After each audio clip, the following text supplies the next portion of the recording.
Hi friends, Sri Lanka భారతదేశానికి పొరుగున ఉండటమే కాదు, చాలా కాలంగా మిత్ర దేశం కూడా. కొంతకాలం క్రితం శ్రీలంకలో ఆర్థిక సంక్షోభం తలెత్తినప్పుడు శ్రీలంకకి ఆర్థిక సహకారాన్ని అందించడంలో భారత్ ముందు వరుసలో ఉంది. IMF నుంచి శ్రీలంకకి రుణ సౌకర్యం అందించడంలో భారత్ షూరిటీగా కూడా ఉంది. అంతగా ఈ రెండు దేశాల మధ్య స్నేహ సంబంధాలు కొనసాగుతున్నాయి. ఈ రెండు దేశాల మధ్య దూరం 53 కిలోమీటర్లు మాత్రమే. శ్రీలంక నుంచి అండమాన్ నికోబార్ దీవులు 1914 కిలోమీటర్ల దూరంలో ఉన్నాయి. అండమాన్తో పోల్చినప్పుడు శ్రీలంక చాలా దగ్గరగా ఉన్నట్టే. అయినా సరే శ్రీలంక భారత్లో అంతర్భాగం కాదు. దేశ విభజన సమయంలో శ్రీలంకను ఇండియా కలిపేందుకు వ్యతిరేకత ఎదురైందని కొంతమంది చెప్తే, అసలు శ్రీలంక భారత్లో భాగమే కాదని మరికొంతమంది నమ్మకం. ఎప్పుడు ఎక్కడ ఇండియా మ్యాప్ చూపించినా సరే తప్పకుండా కింద శ్రీలంక మనకి కనిపిస్తుంది. అదే సమయంలో భారత్కి పొరుగునే ఉన్న నేపాల్, పాకిస్తాన్, భూటాన్ లాంటి దేశాలు భారత చిత్రపటంలో కనిపించవు. ఇందుకు కారణం ఏంటో ఈ రోజు వీడియోలో తెలుసుకుందాం. అసలు శ్రీలంక భారత్లో ఎందుకు అంతర్భాగం కాలేదు, అయినా సరే శ్రీలంక భారత పటంలో ఎందుకు కనిపిస్తుంది, ఈ విషయాల గురించే ఇవాల్టి వీడియోలో మాట్లాడుకుందాం. అయినా సరే సాంస్కృతికంగా ఈ రెండు దేశాల మధ్య సారూప్యత ఎందుకుంది, శ్రీలంకను భారత్లో కలిపేందుకు ఎప్పుడైనా ప్రయత్నాలు జరిగాయా? ఇప్పుడు శ్రీలంక అని పిలిచే ఈ దేశాన్ని ఒకప్పుడు సిలోన్ అని పిలిచేవారు. 1972లో సిలోన్ పేరును లంకగా మార్చారు. 1978లో శ్రీ అనే అక్షరం జత చేసి శ్రీలంకగా పిలవటం మొదలుపెట్టారు. అప్పటి నుంచి ఈ దేశం పేరు శ్రీలంకగా మారింది. శ్రీలంక ప్రస్తావన రామాయణంలో కూడా కనిపిస్తుంది. శ్రీరాముడు సీతను రావణాసురుడి చెర నుంచి విడిపించడానికి శ్రీలంక వెళ్ళాడు. ఆ తర్వాత రామసేతు నిర్మాణం కూడా చేశాడు. శాటిలైట్ చిత్రంలో ఈ రోజుకి ఈ రామసేతు కనిపిస్తుంది. అలాగే ఆర్యులు భారత్ నుంచి వెళ్లి శ్రీలంకలో స్థిరపడ్డారని కొంతమంది చరిత్రకారుల అభిప్రాయం. శ్రీలంక ఇతిహాసాలైన మహావంశ్ మరియు ద్వీపవంశంలో పశ్చిమ బెంగాల్ నుంచి విజయ్ మరియు అతని అనుచరులు కూడా శ్రీలంక వెళ్లి స్థిరపడ్డారని రాయబడింది. సామ్రాట్ అశోక చక్రవర్తి కుమారుడు మహేంద్ర కూడా శ్రీలంకలో స్థిరపడి బౌద్ధ మత ప్రచారం చేశాడు. శ్రీలంకలోని ఉత్తర ప్రాంతంలో ఉంటున్న వారిని గమనిస్తే అక్కడి వారు ఎక్కువగా హిందూ ధర్మాన్ని పాటిస్తారు. కానీ మొత్తంగా శ్రీలంకలోని మెజార్టీ ప్రజలు సింహళ జాతీయులు. ఇక్కడి సింహళీల భాష కూడా గుజరాత్, సింధుల భాష కలయికతో ఏర్పడింది. ఇండియా నుండి శ్రీలంకకి పాకిన బౌద్ధ ధర్మాన్ని ఈ రోజు మెజార్టీ శ్రీలంక ప్రజలు పాటిస్తున్నారు. శ్రీలంకలో 90% ప్రజల DNA భారతీయులతో కలుస్తుందట. ఆ తర్వాత మహారాజా చోళుడు శ్రీలంకని ఆక్రమించుకున్నాడు.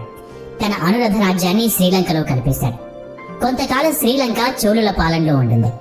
13వ శతాబ్దంలో శ్రీలంకను పాండ్య రాజులు పరిపాలించారు.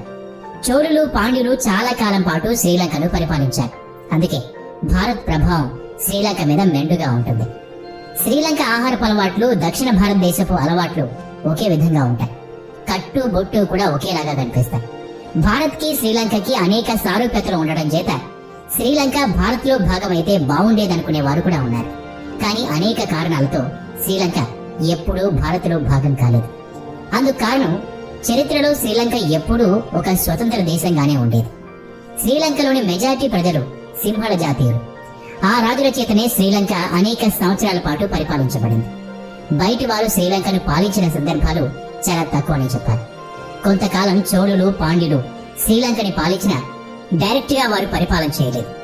సింహళీయుల్ని అధికార పీఠంలో కూర్చోబెట్టే పరిపాలన సాగించారు. ఆర్యులు శ్రీలంక వెళ్లినా అక్కడ ప్రత్యేకంగా పరిపాలన సాగించిన దాఖలాలు లేవు. ఆ తర్వాతి కాలంలో అక్కడి ప్రజలతో కలిసిపోయారు. ఒక దేశాన్ని ఇతరులు ఆక్రమించడం, ఎక్కువగా చెరకపోవడం, అక్కడి ప్రజలతో మమేకమై బతకడం చాలా తక్కువ సార్లు జరిగిందని చెప్పాలి. అయితే శ్రీలంక కూడా భారత్ లాగే కొంతకాలం బ్రిటిష్ వారి పరిపాలనలో ఉండింది. శ్రీలంకను మొదట పోర్చుగీస్, డచ్ వారు, తర్వాత బ్రిటిష్ వారు పరిపాలించారు. 1796 వరకు శ్రీలంకలోని 30 ప్రాంతాల్ని బ్రిటిష్ వారు ఆక్రమించుకున్నారు. 1816 నాటికి శ్రీలంకను పూర్తిగా ఆక్రమించుకున్నారు. శ్రీలంక కూడా భారత్ లాగే బ్రిటిష్ వారికి వలస దేశంగా మారింది. ఇక్కడ అనేక విషయాల్లో ఒక సారూప్యత కనిపిస్తుంది. రైల్వేలు, టీ తోటల పెంపకం బ్రిటిష్ కాలంలోనే జరిగింది. అయితే భారత్ లోను, శ్రీలంకలోను బ్రిటిష్ పాలకులు వేరువేరని చెప్పాలి. రెండు దేశాలు రెండు వేరువేరు ప్రభుత్వాల ఆధీనంలో ఉండేవి. భారత్ చాలా పెద్ద దేశం. ఇక్కడ సంస్థానాల్ని అనేక మంది రాజులు పరిపాలిస్తూ ఉండేవారు. అనేక చోట్ల బ్రిటిష్ వారు కూడా పరిపాలన మొదలుపెట్టారు. 1816 నుంచి శ్రీలంకను విడిగానే ఆంగ్లేయులు పాలించడం మొదలుపెట్టారు. భారత్ లోను ఒకే పాలనా విభాగం కింద పాలన సాగించారు. దీంతో భారత సరిహద్దుల నిర్ణయం కూడా జరిగిపోయింది. దీంతో విభజన సమయంలో సర్దార్ వల్లభాయ్ పటేల్ హైదరాబాద్ లాంటి సంస్థానాల్ని బ్రిటిష్ సామ్రాజ్యంలో కలిపేశారు. కానీ ఈ చర్య కోసం సర్దార్ వల్లభాయ్ పటేల్ చాలా శ్రమించాల్సి వచ్చింది. 1948 వరకు శ్రీలంక బ్రిటిష్ వారి ఆధీనంలోనే ఉంది. శ్రీలంక మొదటి నుంచి కూడా ఇండియాలోని బ్రిటిష్ అడ్మినిస్ట్రేషన్ పరిధిలో ఉండేది కాదు. 1948 ఫిబ్రవరి 4వ తేదీన శ్రీలంక కూడా బ్రిటిష్ పాలన నుంచి విముక్తి పొందింది. శ్రీలంక సాంస్కృతిక జీవనం గురించి చెప్పాలంటే అక్కడి మూలవాసుల సంస్కృతి ఆర్యుల సంస్కృతితో మిళితమై ఉంటుందని చెప్పాలి. అందుకే ఈ రెండు దేశాల మధ్య ఆహారపు అలవాట్లలోనూ, వేషధారణలోనూ, ఇతర జీవనోపాధుల విషయంలోనూ సారూప్యత కనిపిస్తుంది. అయితే శ్రీలంకలోని సింహళ జాతీయులు మాత్రం తమను తాము భారతీయ సంస్కృతికి భిన్నమైన జాతిగానే భావిస్తారు. సింహళీయులు శ్రీలంకలో 72.2% ఉన్నారు. అందుకే సింహళీయులు ఇతరుల పరిపాలనలో ఉండేందుకు సుముఖంగా ఉండేవారు కాదు. అందుకు కూడా శ్రీలంక ఎప్పుడూ భారత్లో భాగం కావాలని అనుకోలేదు. భారత్ కూడా శ్రీలంకను కలిపేసుకునేందుకు ప్రయత్నించలేదు. ఇండియా లాంటి సంస్కృతి సంప్రదాయాలు కలిగిన నేపాల్, భూటాన్, మయన్మార్ లాంటి దేశాలు కూడా పొరుగునే ఉన్నాయి. అయినా కూడా ఈ దేశాలేవి భారత్లో కలవాలనుకోలేదు.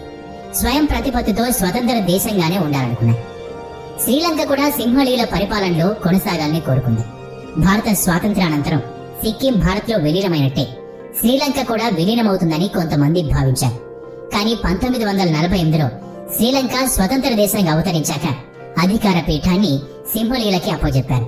దీంతో శ్రీలంకలోని తమిళులు కోపోద్రిక్తులయ్యారు. సింహళీయుల పాలనలో తమిళులపై అనేక అఘాయిత్యాలు జరిగాయి. చాలా కాలం పాటు ఇండియా శ్రీలంకల మధ్య మైత్రి సంబంధాలు బానే ఉండేవి. అదే సమయంలో శ్రీలంకలో తమిళ ఈలం సంస్థ పుట్టుకొచ్చింది. ఆ తర్వాత శ్రీలంక సైన్యానికి తమిళులకు మధ్య ఘర్షణలు మొదలయ్యాయి. తమిళ ఈలం సంస్థ తమిళులందరినీ కలిపి ఒక దేశంగా ఏర్పడాలనుకుంది. 1970-80ల మధ్య కాలంలో భారత సంస్థ మీద, తమిళనాడు ప్రభుత్వం మీద కూడా ఆరోపణలు వచ్చాయి. తమిళ ఈలం ఏర్పడేందుకు భారత్ కూడా సహకరించిందనే విమర్శలు వచ్చాయి. ఆ సమయంలో భారత్ శ్రీలంకల మధ్య సంబంధాలు దెబ్బతిన్నాయి. ఆ తర్వాత రెండు దేశాలు ఒక శాంతి ఒప్పందం కూడా చేసుకున్నాయి. ఆ తర్వాత ఇందిరాగాంధీ హత్య కూడా జరిగింది. ఆ తర్వాత భారత్ కూడా ఆ సంస్థను ఇప్పుడు సంబంధాలు దెబ్బతిని పరస్పరం విమర్శలు చేసుకోవడం కూడా మొదలైంది. ఈ రెండు దేశాలు కలిసే అవకాశం లేకపోయినా, కలవాలనుకోకపోయినా సరే భారత చిత్రపటం అడుగున శ్రీలంక చిత్రపటం మాత్రం తప్పక కనిపిస్తుంది. ఒక దేశ సరిహద్దులు సముద్రంతో సంబంధం కలిగి ఉంటే 200 నాటికల్ మైల్స్ 310 కిలోమీటర్ల పరిధి వరకు ఆ దేశ సరిహద్దులుగా ఉంటాయి. ఈ లెక్కను చూస్తే శ్రీలంక కూడా భారత్ లో భాగంగానే కనిపిస్తుంది. ఎందుకంటే ఇండియాలోని ధనుష్కోటి నుంచి శ్రీలంకకి మధ్య దూరం కేవలం 18 కిలోమీటర్లు మాత్రమే. అయినా సరే శ్రీలంక ఒక స్వతంత్ర దేశం. భారతదేశం అందులో ఎలాంటి జోక్యం చేసుకోవడానికి అవకాశం లేని దేశం. ఈ వీడియో నచ్చినట్లయితే లైక్ చేయండి, షేర్ చేయండి. ఇలాంటి మరిన్ని వీడియోస్ కోసం ఈ ఛానల్కి సబ్స్క్రైబ్ చేసుకొని బెల్ ఐకాన్ మీద క్లిక్ చేయండి. నెక్స్ట్ వీడియోలో మళ్ళీ కలుద్దాం. Thanks for watching.